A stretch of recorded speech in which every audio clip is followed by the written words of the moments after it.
જરૂરી છે। તુલસીદાસજીએ રામાયણમાં કીધું કે બિનુ સત્સંગ વિવેક ન હોય।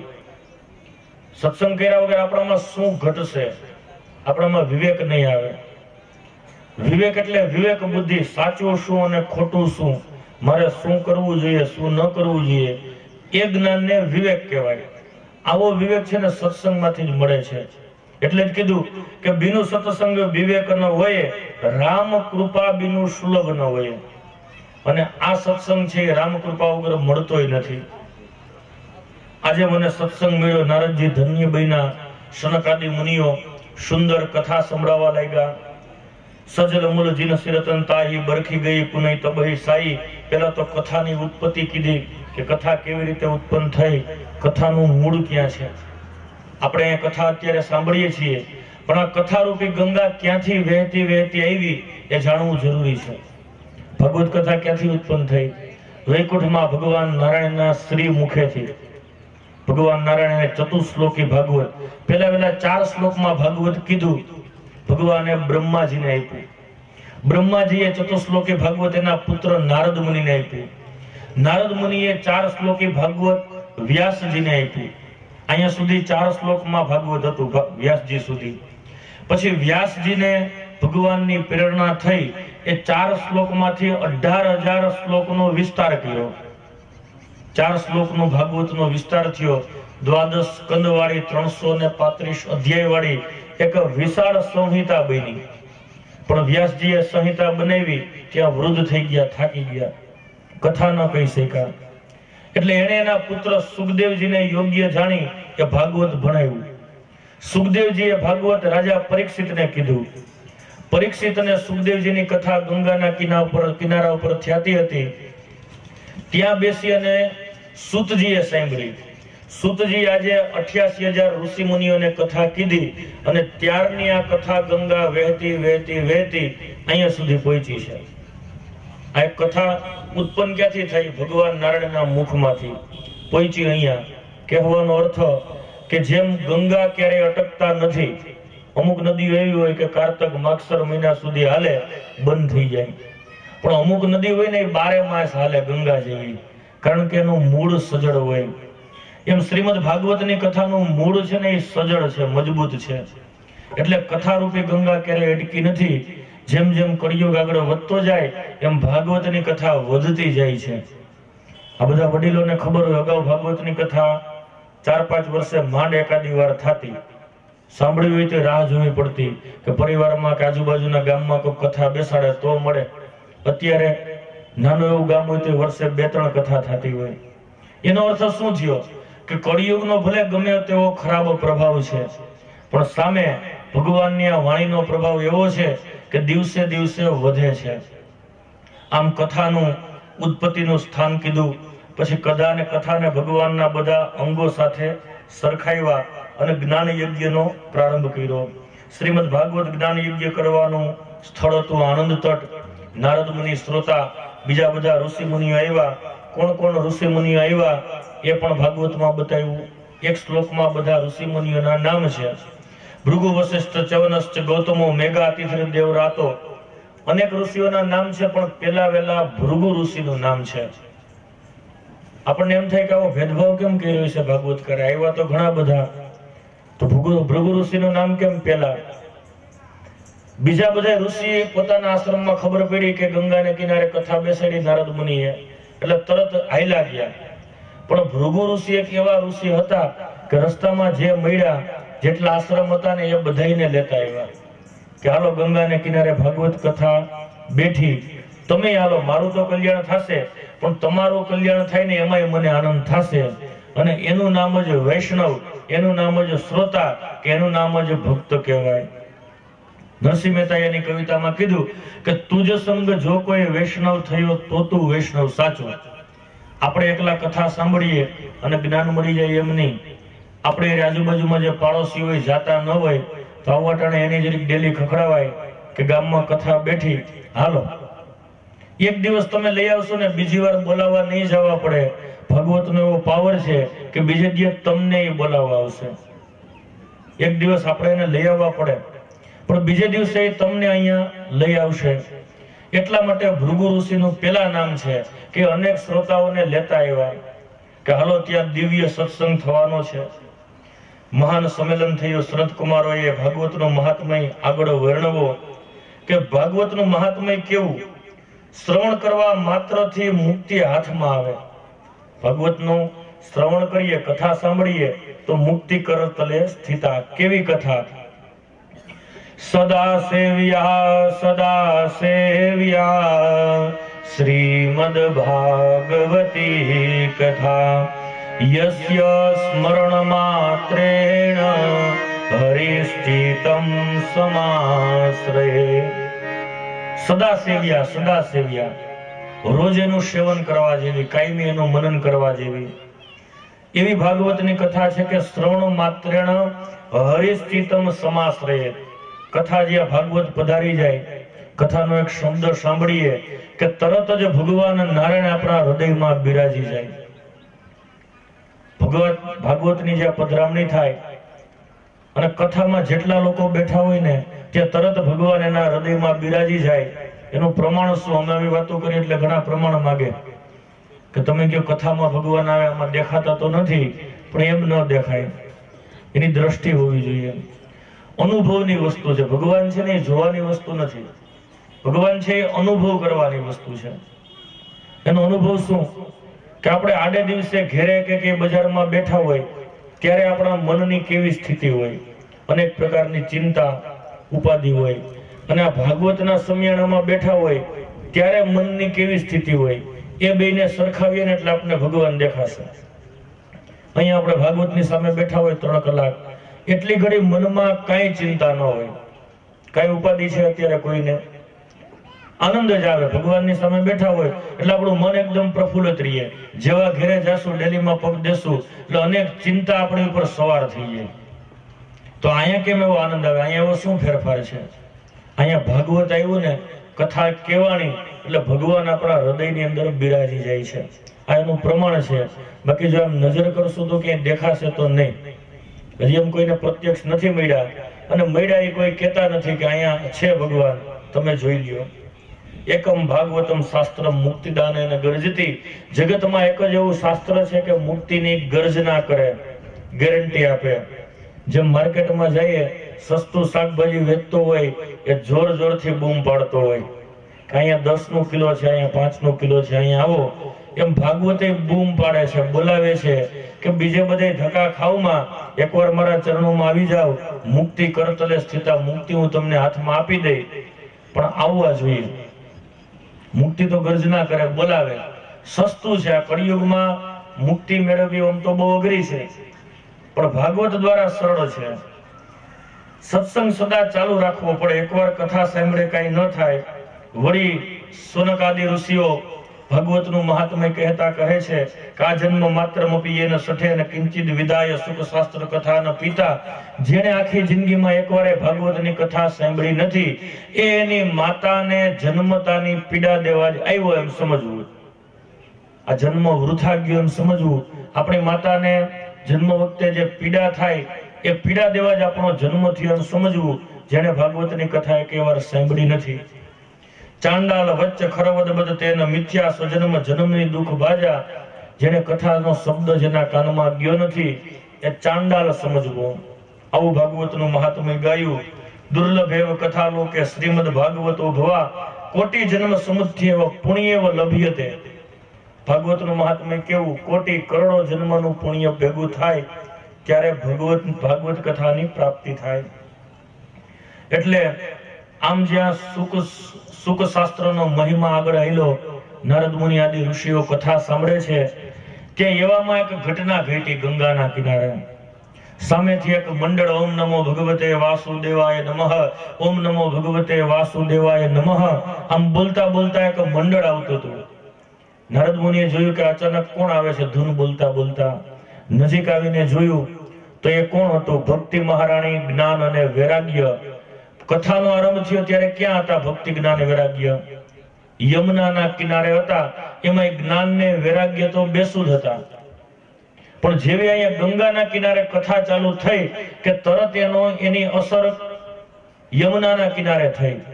જ્ઞાન વૈરાગ્ય જાયગા, ખાલી જાયગા નહીં પણ ભાઈગા, યુવાન થયા. હવે બરોબર થયું, પેલા ઊંધું હતું, માં યુવાન બાળકો વૃદ્ધ.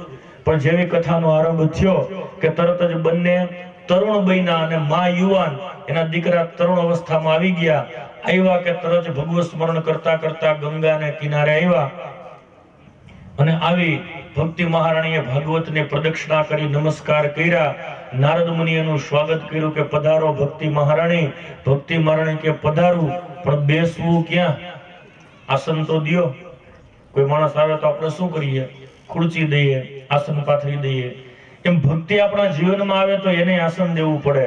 કથા સાંભળી એટલે તો આપણા જીવનમાં ભક્તિ આવી, પણ બહાર નીકળશું ને પાછી નીકળી જશે તો એના કરતા એને કાયમી માટે આસન દઈ દેવા એટલે ત્યાંથી હલે જ નહીં. ક્યું? ભક્તિ મહારાણી છે ને એ દીનતાના આસન ઉપર બેસે. સોનાના આસનની જરૂર નથી. દીનતા, દીનતા એટલે દયાળુતા, કરુણા. કરુણા અને દયા જીવનમાં લઈ આવી એનું આસન આપણા હૃદયમાં આપીએ ને તો ભક્તિ મહારાણી કાયમી આપણા જીવનમાં વાસ કરે, પધારે. એટલે નારદ મુનિએ આસન આપ્યું. ભક્તાઈ મહારાણીને કીધું કે જ્યાં ભગવાનની કથા થતી હોય તેના હૃદયમાં તમારે બેસવાનું. આ કાયમીનું તમારું આસન. આજે પણ આપણે અનુભવી શકીએ કે જેવી કથાનો આરંભ કરીએ બધાના હૃદયની અંદર ભક્તિ મહારાણી આવે, પણ બધા કેટલા ટકાવી રાખે એ જોવાનું. આવે 100%, કારણ કે નારદ મુનિ એને વચન આપ્યું જ્યાં જ્યાં હરિની કથા થતી હોય એના હૃદયમાં તમારે બેસવાનું. યત્ર ભાગવતી વાર્તા તત્ર ભક્ત્યાદિકમ વ્રજેત. ભગવાનનું જ્યાં કથા થતી હોય ત્યાં તમારે પધારવાનું. સનત કુમારોએ ઓળખાણ લઈ એમને સ્થાન આપ્યું. પછી ભક્તિ દેવી શ્રોતાઓના મનમાં આવીને બિરાજા. જેવા ભક્તિ દેવી આવ્યા ને કે તરત ભગવાને આવ્યા. ભગવાન ક્યાં આવે? પેલા ભક્તિ જીવનમાં આવે તો જ ભગવાન આવે. કથામાં ભક્તિ આવશે તો જ ભગવાનનું પ્રાગટ્ય થશે, નહીંતર 8 દીમાં ભગવાન એક વાર નહીં આવે. પણ આપણી જો કથાની અંદર ભક્તિ મહારાણી પેલા આવશે, એને આપણે કરુણાનું દીનતાનું આસન દેશું, બેસશે તો જ હરિનું પ્રાગટ્ય થાય. અને ભગવાન આવે તો જ મજા આવે, તો જ આનંદ આવે, તો જ ઉત્સવ થાય. ભગવાન આવ્યા એટલે બીજું શું આવ્યું? એની એડે બધા તીર્થો આવ્યા. ગંગા, યમુના, ગોદાવરી, સરસ્વતી, કાવેરી, મહી, આ બધી નદીઓ ક્યાં હોય? જ્યાં ભગવાન હોય ને ત્યાં જ તીર્થો હોય. યમુનાજી ક્યાં છે? વ્રજમાં. શા માટે? ત્યાં ભગવાન છે. ગંગાજી હરિદ્વારમાં, ત્યાં ભગવાન છે. ભગવાન હોય ત્યાં તીર્થો આવે. એટલે ભક્તિ મહારાણી કથા આવી એટલે ભક્તિ આવી, ભક્તિ આવી એટલે ભગવાન આવ્યા. ભગવાન આવે ને ત્યાં બધા તીર્થો આવી જાય. એનો અર્થ એમ થાય કે અત્યારે અહીંયા શેરગઢ ગામમાં આ જગ્યાએ બધા તીર્થો આવી ગયા. કોઈને હરિદ્વાર જવાનો પ્રોગ્રામ હોય તો કેન્સલ કરી 8 દિવસ કથા સાંભળી લેવી, એટલે ગંગા સ્નાનનું પુણ્ય અહીંયા ઘેર બેઠા મળી જશે. આ ભાગવત એનું પ્રમાણ છે. ભક્તિ આવે, ભગવાન આવે, બધા તીર્થો આવી જાય. જેવા ભગવાન આવ્યા, નારદજી ભગવાનને મળ્યા. પૂછ્યું કે ભગવાન, હમણાં સાંભળ્યું છે કે તમે સરનામું બદલાવ્યું છે. નારદ મુનિએ ભગવાનને પૂછ્યું કે હમણાં તમે વૈકુંઠમાં તો નથી, હું આવ્યો તો 2 વાર, પણ તમારા દર્શન ન થયા, તો તમે ક્યાં છો? એટલે ભગવાન એનું નવું વિઝિટિંગ કાર્ડ, આપણે આપીએ ને એડ્રેસ બદલીએ તો ઓફિસનું કે ઘરનું, એટલે ભગવાન એનું નવું વિઝિટિંગ કાર્ડ આપ્યું નારદ મુનિને કે હવેથી હું અહીંયા મળીશ. એ કાર્ડમાં સરનામું કયું હતું? નાહમ વસામી વૈકુંઠે યોગી નામ હૃદયે નચ. કે પેલા હું વૈકુંઠ ની અંદર વસતો તો, અત્યારે ન્યાય નથી. પછી યોગી યોગ દ્વારા તપ કરતા એટલે એના હૃદયમાં વસતો તો, અત્યારે ક્યાંય નથી. ક્યાં છું? મદ ભક્ત્યા યત્ર ગાયંતી તત્ર તિષ્ઠામિ. નારદ, જ્યાં મારા ભક્તો ભેગા મળી મારા ગુણગાન ગાઈને ત્યાં હું બિરાજું છું. હવે મને કોઈ ગોતવું હોય તો વૈકુંઠમાં નહીં જવાનું, જે ભગવાનની કથા હાલતી હોય ત્યાં આવી જવાનું. ત્યાં ભગવાનના દર્શન થઈ જશે, ભગવાન મળી જશે. ભગવાન કહે છે કે નારદ, મારા ભક્તો ગુણગાન ગાય, મારા સંકીર્તન કરે એટલે હું ત્યાં પધારું છું. સનત કુમારોએ કથાનો મહિમા આગળ વધાર્યો કે ગમે એવો કાયિક, વાચિક, માનસિક પાપી હોય, ભાગવતની કથા સાંભળી લે તો એનો ઉદ્ધાર થાય. આખી ન સાંભળે તો એક સ્કંદ સાંભળે, એક સ્કંદ નહીં તો એક અધ્યાય, એક અધ્યાય ન સાંભળે તો એક શ્લોક, અરે એક શ્લોક શું, એક શ્લોકનો એક શબ્દ માણસના શ્રવણમાં પડી જાય. એક ગમે એવો પાપી જીવ હોય, ભાગવત એનો ઉદ્ધાર કરનારી છે. સનત કુમારોએ કીધું કાયિક, વાચિક, માનસિક પાપી હોય, ભગવાન એનો ઉદ્ધાર કરે છે. એ વાતને સમજાવવા, એ મહાત્મ્યને દ્રઢ કરવા હું તમને એક ભક્તિયુક્ત કથાનક કહું છું. તુંગભદ્રા તટે પૂર્વમ ઉત્તમમ યત્ર વર્ણા સ્વધરેણ સત્ય કર્મ તત્પરા. કે શ્રોતાઓ, હે નારદ મુનિ, અગાઉ તુંગભદ્રા નદીના કિનારે એક ગામ હતું. એ ગામની અંદર આત્મદેવ નામના એક બ્રાહ્મણ રહેતા. બ્રાહ્મણ ખૂબ જ પવિત્ર હતા, જ્ઞાની હતા, ભગવાનના પરમ ભક્ત હતા. એમના પત્નીનું નામ હતું ધુંધલી. એક શ્લોકમાં એ આત્મદેવ બ્રાહ્મણનું વર્ણન કર્યું, બીજા શ્લોકમાં આત્મદેવ બ્રાહ્મણના પત્નીનું વર્ણન કર્યું કે ધુંધલી કેવા હતા. લોક વાર્તા રતા કુરા પ્રાયસો બહુ જલ્પિકા સુરાચ ગૃહ કલેશો કૃપણા કલહ પ્રિય. આ ધુંધલીનું વર્ણન છે ને બહુ સાંભળ્યા અને સમજ્યા જેવું છે કે લોક વાર્તા રતા. લોક વાર્તા રતા એટલે જેને ભગવાનની કથામાં નિંદર આવે અને ઓટે ગામની ચિંતા કરવી હોય તો આનંદ આવે, એ વ્યક્તિને લોક વાર્તા રતા કહેવાય. જેને લૌકિક વાતોમાં મજા આવે પણ આવી અલૌકિક કથામાં બગાસા આવે, નિંદર આવી જાય, એ વ્યક્તિ લોક વાર્તા રતા કહેવાય. આ ધુંધલી આવા હતા, બ્રાહ્મણના પત્ની. પછી બહુ જલ્પિકા. બહુ જલ્પિકાનો અર્થ શું થાય કે જેનો વધારે ને વધારે સમય ખોટા બકબકમાં જ જાય, કારણ વગરની વાતો કરવામાં સમય બગાડે, એને બહુ જલ્પિકા. આ ગુણ ધુંધલીમાં હતો, કારણ વગરનું બોલ્યા કરતા. વળી કલહ પ્રિય હતા. સવારે ઉઠે અને સુવે ત્યાં સુધીમાં ઘરવાળા હારે એકવાર બાંધી ન લે ત્યાં સુધી ખાવું ન ભાવે એવા હતા. ધુંધલી કેવા હતા? કલહ પ્રિય. જેને કલહ, ઝઘડો જ ગમે, ગમે એ વાતે ઝઘડો કરે અને એમાં મજા આવે, આવા હતા ધુંધલી. સુંદરી હતા. એનો સારામાં સારો ગુણ એક હતો કે દેખાવે સુંદર હતા. બાકી કલહ પ્રિય, બહુ જલ્પિકા, આવા બધા દુર્ગુણો હતા. બ્રાહ્મણ બધી વાતે સુખી હતા. એના જીવનમાં કઈ ઘટતું નતું. એક વાતનું દુઃખ હતું કે બ્રાહ્મણને કઈ સંતાન નતું, દીકરા દીકરી. ધુંધલીને એનો વાંધો નથી કે સંતાન નથી તો સારું છે, બે જણા ખાઈ પીને મજા કરીએ. પણ બ્રાહ્મણને એ વાતનું દુઃખ હતું. દુઃખ શા માટે? એક જ્ઞાની હતા, એને વિચાર્યું કે જો આપણે દીકરો નથી તો આપણે મરશું, પછી પિંડદાન કોણ કરશે? દીકરા વગર કોઈ પિંડદાન ન કરે તો મોક્ષ ન મળે. તો એક દીકરો હોય તો સારું, મૃત્યુ પછી આપણું પિંડદાન કરે અને આપણે ભગવાનનું ધામ મળી જાય. એટલે એને પુત્ર જોતો હતો. પુત્રનું બીજું કઈ કામ નતું, સુખી હતા. એટલે બ્રાહ્મણે ખૂબ વ્રત કર્યા, જપ કર્યા, તપ કર્યા, સંતાન ન થયા. એટલે એક દિવસ એને ક્રોધ આવ્યો, કાંઈક તો વનમાં જાવ, ભગવાન પાસે તપ કરી વરદાન માંગુ, સંતાન દે તો ભલે, નહીંતર આત્મહત્યા કરીને મરી જાવું, પણ હવે પુત્ર વગરનું જીવવું નથી. લોકો મેણા માણે કે આ નિસંતાન છે, આને કોઈ સંતાન નથી, આનું મોઢું ન જોવાય, આના ઘરનું નિરણ પણ ગાય ન ખાય, પારેવાને ચણ નાખે તો પારેવા ન ખાય. આવું રોજ રોજ સાંભળવું એના કરતા તો મરી જવું સારું. આવો સંકલ્પ કરી આત્મદેવ બ્રાહ્મણ વનમાં ગયા.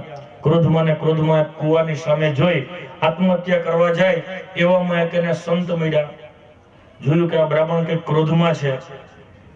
કીધું કે બેટા, આમ ક્રોધમાં ને ક્રોધમાં ક્યાં જાશો? તો કે બાપજી, આ કુવો છે ને એમાં આત્મહત્યા કરવા મરવા જાવ છું. કહે કેમ?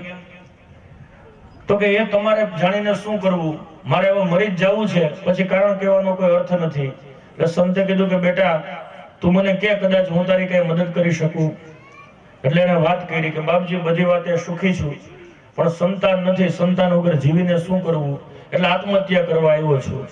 એટલે સંતને દાંત આવ્યા, હસવા લાગ્યા. આત્મદેવે પૂછ્યું કેમ? તો કે આ સમાજની બે રીત તો જુઓ. આને સંતાન નથી એટલે રડે છે, અને અમુક ઘરે મેં જોયું કે સંતાન છે એટલે રડે છે. સંતાન હોય પણ સારા ન હોય, સાચવતા ન હોય, દુખી કરતા હોય, છાપે નામ ચડાવ્યું હોય, તો એવા સંતાનના મા બાપ શું ઈચ્છતા હોય કે આના કરતા તો ન હોય તો સારું. ન હોત તો આખી જિંદગી એની પાછળ બગાડત તો નહીં, વેલાહાર નિવૃત્ત થઈ ભગવત સ્મરણ કરી અને ભગવાનને પામી લે. આના માટે અમે જિંદગી બગાડી, પણ આ તો કપૂત નીકળ્યા. એટલે સંતાન વારા નહીં રડતા જોયા છે, આ સંતાન નથી એટલે રડે છે.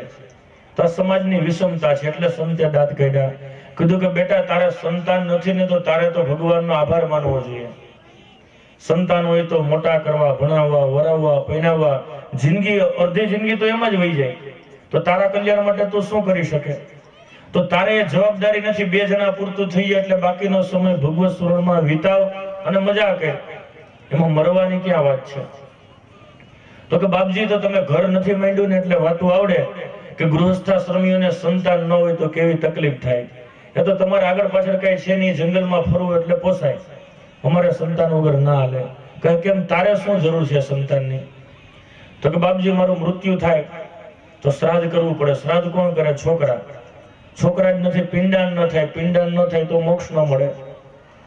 એટલે એ સંતે એને ખૂબ સમજાવ્યા કે સાચી વાત છે, પિંડાન કરવું જરૂરી છે. પિંડાન વગર ઉદ્ધાર ન થાય. પણ એવું નથી કે દીકરા પિંડાન કરે તો જ ઉદ્ધાર થાય. આપણે છે ને આપણા હાથે જ આપણું પિંડાન કરી શકીએ. શ્રાદ્ધ આપણે બધા જોયું, પિંડાનમાં શું હોય? ઘઉંના લોટનો લાડવો હોય, એની પર તુલસીનું પાન અર્પણ કરી વિષ્ણુ ભગવાનને અર્પણ કરીએ એટલે જીવનો મોક્ષ મળે. આવા ભાવથી આપણે પિંડાન કરીએ. તો પિંડાન મૃત્યુ પછી નહીં પણ જીવતાય કરી શકાય. આપણે અહીંથી જ થઈ જાય પિંડાન. કેવી રીતે? આ શરીર છે ને એક પિંડ જ છે. આપણું જે પંચતત્વનો દેહ છે આ પિંડ જ છે. એને ભગવાનને અર્પણ કરી દેવાનું. પણ ભગવાન કોઈ વસ્તુનો એમનેમ સ્વીકાર કરે નહીં. ભગવાનને પિંડ અર્પણ કરવું હોય તો સાથે એમાં તુલસીનું પાન અર્પણ કરીએ ને તો જ ભગવાન સ્વીકાર કરે. અર્થાત કોઈ સદગુરુ પાસે તુલસીની માળા ગળામાં ધારણ કરી આ દેહરૂપી પિંડને ગુરુના શરણમાં, શ્રી કૃષ્ણના શરણમાં અર્પણ કરી દઈએ, પછી આપણા મેરા પછી પિંડાન ન થાય તો એ ઉદ્ધાર જ હોય. પછી દીકરા કરે એમાં શું પાકે? એટલે તારે પિંડાન કરવા માટે સંતાનની જરૂર નહીં, પણ આ સાચા જ્ઞાનની જરૂર છે. તો હઠ મૂકી દે. તો કે બાપજી બીજી બધું રહેવા દે, તમારાથી મને સંતાન આપી શકાય હોય તો કયો, નહીતર હું જાઉં, હમણાં મરી જાઉં. એ સંતે વિચાર્યું કે લાતો કે ભૂત બાતો છે નહીં માનતે, અને થપ્પડ નહીં પડે ને ત્યાં સુધી સમજાશે નહીં. કીધું કાંઈ વાંધો નહીં, તારે સંતાન જોઈએ છે ને હું તને આપીશ. પોતાની ઝોલીમાંથી એક ફળ કાઢ્યું કે આલે આ ફળ તારા પત્નીને ખવડાવી દેજે, યોગ્ય સમયે તારે ત્યાં પુત્રનો જન્મ થશે. એટલે આત્મદેવ બ્રાહ્મણ આનંદ પામતા પામતા ઘરે આવ્યા. એના પત્ની ધુંધુલીને કીધું કે આ સંતે ફળ આપ્યું છે, આ ફળ તું ખાઈ જાજે એટલે આપણને સંતાનની પ્રાપ્તિ થશે. ધુંધુલીને ફળ હાથમાં આપી બ્રાહ્મણ આત્મદેવ પોતાના કાર્યમાં જતા રહ્યા. અહીંયા જ આત્મદેવ બ્રાહ્મણથી મોટામાં મોટી ભૂલ થઈ ગઈ. સંતે શું કીધું હતું કે આ ફળ તારા પત્નીને ખવડાવજે. આત્મદેવ બ્રાહ્મણે શું કર્યું? હાથમાં દઈ અને જતા રહ્યા કે આ ખાઈ જજે. આ કથા છે ને આમ તો આપણી જ છે.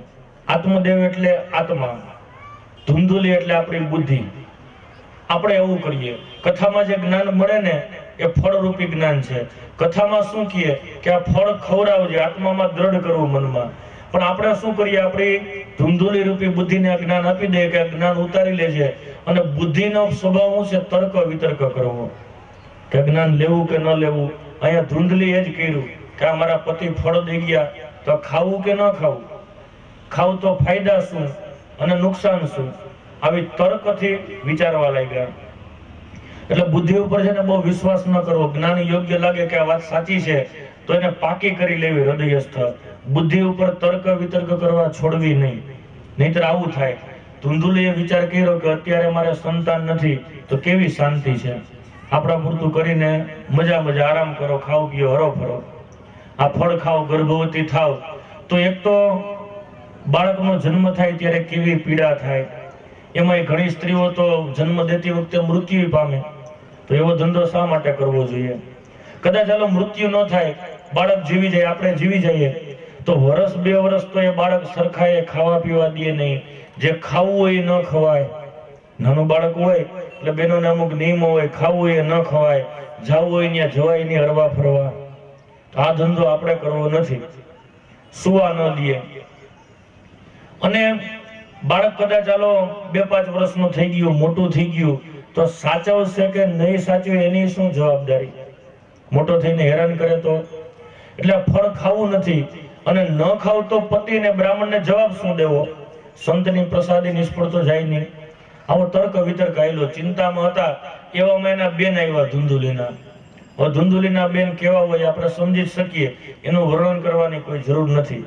બેનનો સ્વભાવ લગભગ સરખો જ હોય. એટલે કીધું કે બેન હાથમાં શું છે, શેની ચિંતા કરે? તો કે આ તારા બનેવી કોક પાસેથી આવો પ્રસાદ લઈ આવ્યા, કીધું કે ખાઈ જા, દીકરાનો જન્મ થશે. પણ હવે ખાવ કે ન ખાવ? તો કે ખાઈ જ જવાય ને, તારે ક્યાં સંતાન છે? સંતાન થાય દીકરો હોય તો સારું. તો કે શું ખાઈ જવાય? હું ગર્ભવતી થાઉં, ગામમાં આગ લાગે, બીજા બધા ભાગી જાય, મારે તો દોડાય નહીં, બળીને મરી જાવ. કદાચ ચાલો આગ ન લાગે, ગામમાં ચોર લૂંટાર આવે, તમે બધા બચી જાઓ, મને તો લૂંટી જાય ને મારું બધું ધન લઈ જાય. એમ ન થાય. પણ મોટી તકલીફ એને શું હતી કે ગર્ભવતી થાવ તો પછી એનાથી ઘરનું કામ તો ન થાય. તો પછી ઘરનું કામ કરવા કોકને તેડાવવા પડે. હવે ઘરનું કામ કરવા નણંદને તેડાવીએ અને નણંદ બધું લઈ જાય તો, એટલે આપણે આ કઈ કરવું નથી. તો કે તો ફેંકી દે ને. ફેંકાય તો નહીં ને, મારે એને જવાબ દેવો પડે. યોગ્ય સમયે સંતાન ન થાય તો શું કરવું? એટલે એમના બેને એક સુંદર ઉપાય બતાવ્યો કે જો બેન, તારે ત્યાં ખાવાનું ઘણું છે પણ ખાવા વાળા નથી, મારે ત્યાં ખાવા વાળા ઘણાય છે પણ ખાવાનું નથી. બેને તકલીફ સરખી છે. અને હું આમે હમણાં ગર્ભવતી છું, હું માતા બનવાની છું. એક કામ કર, મારે ત્યાં જેથી બાળકનો જન્મ થશે ત્યારે મારો પતિ કોઈને ખબર ન પડે એમ બાળક તને દઈ જશે, એના બદલામાં તું અમને ધન દેજે. એટલે તારે ગર્ભ ધારણ પણ ન કરવો પડે, પીડા સહન ન કરવી પડે, અને બાળક પણ મળી જાય, અમને પૈસા મળી જાય. આ યુક્તિ ધુંધુલીને પસંદ આવી કે આ વાત સાચી છે. અને કીધું કે તારે એ દરમિયાન ગર્ભવતી ગર્ભ ધારણ કર્યો હોય એવું નાટક કરવાનું, બધાને એમ લાગવું જોઈએ કે માં બનવાની છે. આવી બધી યોજના નક્કી થઈ. યોગ્ય સમય આવ્યો ત્યારે કીધું કે તો આ ફળનું શું કરવું? તો કે ફળ આ ગાય ઉભી એને ખવડાવી દે એટલે કોઈના હાથમાં ના આવે. તરત જ ધુંધલીએ ફળ ગાયને ખવડાવ્યું. જ્યારથી એ ફળ ગાયે ખાધું કે તરત એ ગાયે પણ ગર્ભ ધારણ કર્યો. અને ધુંધુલીએ બધું નાટક કર્યું. યોગ્ય સમયે ધુંધુલીના બેન આવ્યા, બનેવી આવ્યા, બાળક લઈ ગયા, પૈસા લઈ ગયા. અને ધુંધુલી આત્મદેવ બ્રાહ્મણને બધાને જાહેરાત કરી કે હું માતા બની, એક પુત્રનો જન્મ થયો. આત્મદેવ બ્રાહ્મણ છેતરાણા. પુત્ર જન્મના હરખમાં બીજું કઈ વિચાર્યું નહીં, પુત્ર તરીકે સ્વીકાર્યો. નામ પાડ્યું ધુંધુકારી. ધુંધુકારીનો જન્મ થયો કે તરત જ ફરિયામાં જે ગાય ઉભી હતી, ગાયે જે ફળ ખાધું હતું એ સંતની પ્રસાદી હતી. અને સંત પ્રસાદી ક્યારે નિષ્ફળ ન જાય. એની સાથે જ એ ગાયે પણ એક પુત્રને જન્મ આપ્યો. કેવો? શરીર માણસનું અને કાન ગાય જેવા, એટલે એમનું નામ પડ્યું ગોકર્ણ. બોલીએ ગોકર્ણ મહારાજ કી જય. આત્મદેવ બ્રાહ્મણ નો હરખ સમયની કે નતા તે એકેય પુત્ર નતા. આજે મારે ત્યાં બાળક આવ્યો અને ગાયે માણસ જેવા બાળકને જન્મ આપ્યો. કેવા મારા ભાગ્ય! છેતરાણો બ્રાહ્મણ. સમય વીતો, ધુંધુકારી મોટો ખલ થયો, પાપી થયો. કારણ કે એ પાપનું ફળ છે. ધુંધુકારી